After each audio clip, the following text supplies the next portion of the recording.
लगा हमारे कोटी के बाजार जाबो के थो यार। कोठी की बाजार? हमारे कोटी के जेते हुड़ी के बाजार जाबो। हमारे कोठी की? चले चल लगा मुझे ले चल। डीजे नागेश। क्या? ये जड़ी बूटी की दवाई देने का हफ्ते इसका। हाँ। तो चल दोनों मिलके इलाज कर दो थोड़ी। सही कहते? तबे तो बनी। हाँ। चलने चलत थे। चल ना।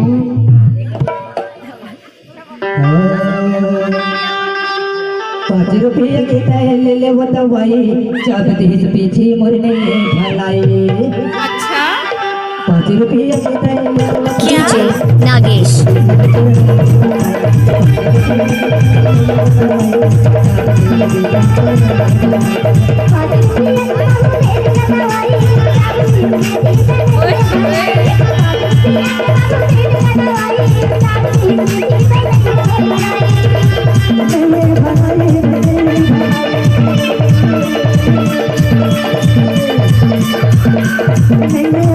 डीजे नागेश। बता दाना 5 रुपये क्या?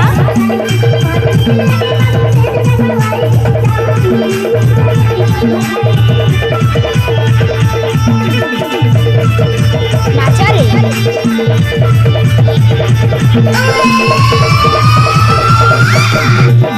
DJ Nagesh.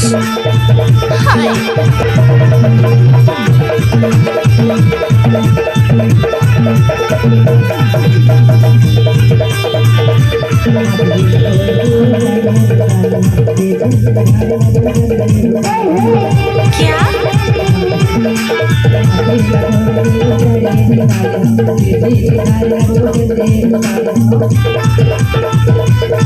DJ Nagesh.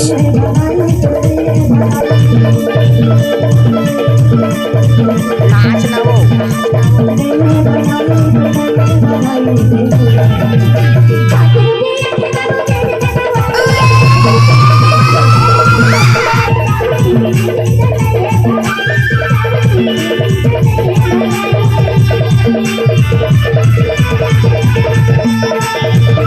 DJ Nagesh.